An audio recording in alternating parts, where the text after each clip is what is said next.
Hello guys, welcome back to my YouTube channel. My name is Lydia Vera. It's been long since I did a sit-down video and I just decided let's talk about my journey as someone who is living with HIV. HIV is not something that is new to me. My mom had HIV. My dad had HIV. No, I didn't get HIV from my parents. All of us were born HIV free. My sister is HIV negative. My brother is HIV negative to the best of my knowledge. I am HIV positive. So how did I get HIV? It's simple. I got HIV from having unprotected sex with somebody that I didn't know their HIV status at the time. There was a period of time where I didn't go for HIV testing. Again, HIV testing is very important, guys, with anybody that you're going to have unprotected sex with. Even if you've had sex with somebody, but you don't know their status, to be on the safe side, the next day, kindly just go to any public hospital or VCT and you will be helped. And just take PEP, that is post-exposure prophylaxis. It will save you a lot of stress. Unfortunately, I wasn't quite as informed about HIV, even though I had people in my family that were affected by HIV. I was naive about HIV and I was naive about HIV, and not just HIV and other sexually transmitted diseases. I was very naive. One day I just woke up from my naivety and I was like, wow, I've done some risky stuff. I've had sex with people that I don't know their HIV status. And I was like, let me go to the VCT and start anew. That was what I had in my mind. And even I remember the day before I went to the VCT, I asked God, please God, I swear if I come out HIV negative, I won't be risking my health as I am doing now. So I went to the VCT and I remember going there. I was confident. I got tested, and the first test, there was a faint line.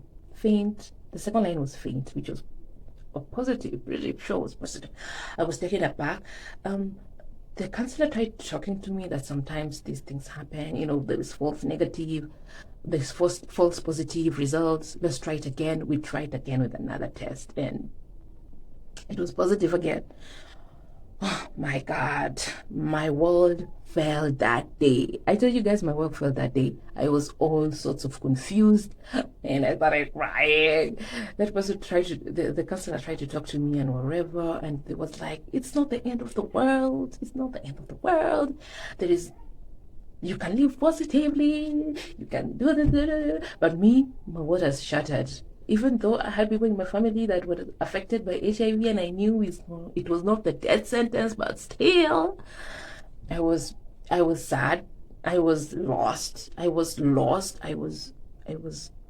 all sorts of all sorts of confused. And I remember in that room where I went to counsel, or when I went to test, there was those posters that said that may God give me the courage to accept the things and can't change, and change the things that I don't know. I don't know if you know that saying. You know, may God give you the courage to accept the things that you can't change. And I was like, wow, my world was shattered. I remember in a week, I was lost. I was traumatized. I didn't want to tell nobody. I just wanted to be by myself. I was lost, and there came a point where I was like, I need to tell somebody about this thing, because if I don't tell somebody about this thing, it's gonna eat me inside, and it's gonna eat me inside. My family were there for me. My friends were there for me. My best friend was there for me. I talked to her.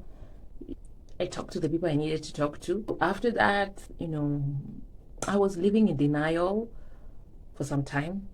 As youth, we need to talk about sex and how we approach sex, and it's wild what we do when maybe we are high, or maybe when we are drunk, or new relationships. As young people, are just reckless. If I might say, most of us are reckless. As an HIV patient, what are the drugs I'm taking? Same drug, different company, hence different packaging. So I take this drug and I also take this one. This one is Septrin. It's Septrin. People take Septrin for a lot of things, infections and whatever. So I take Septrin for infections, and I also take this one. And this TLD, what's the thing about TLD is that it causes insomnia. One of its side effects is that it causes insomnia. So I have to take it in the morning as opposed to the night. If I take it at night, I won't be able to sleep.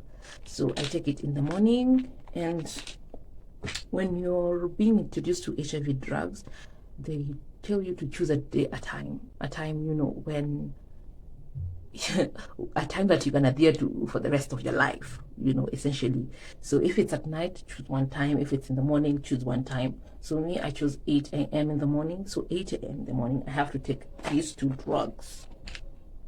This is not as important as this one.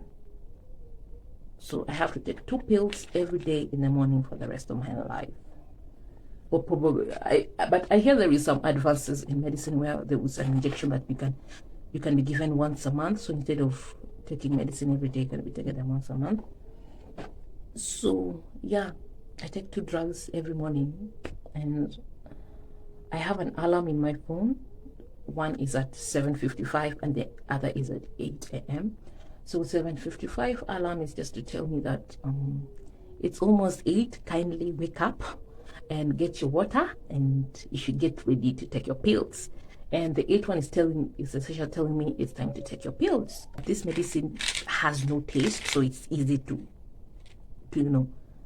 it's easy to take because it has no taste, and they are big pills.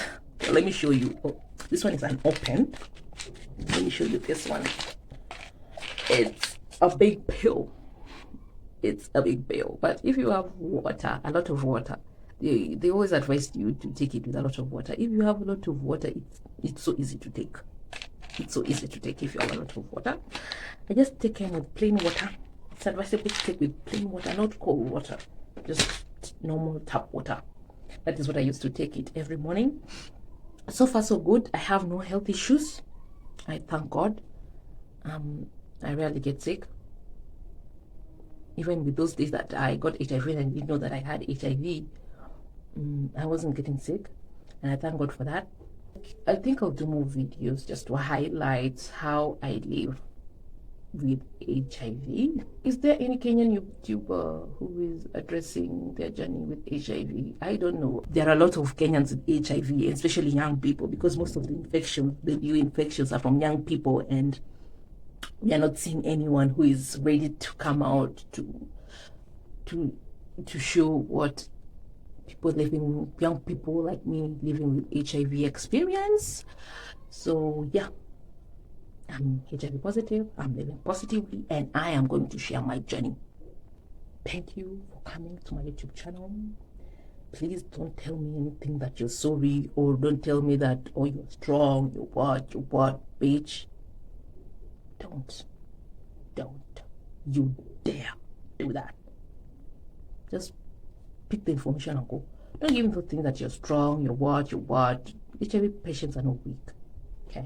We have a weakened immune system, but this thing is fighting. This drug is fighting to keep our immune system top notch. And let's not view HIV positive people like damaged goods.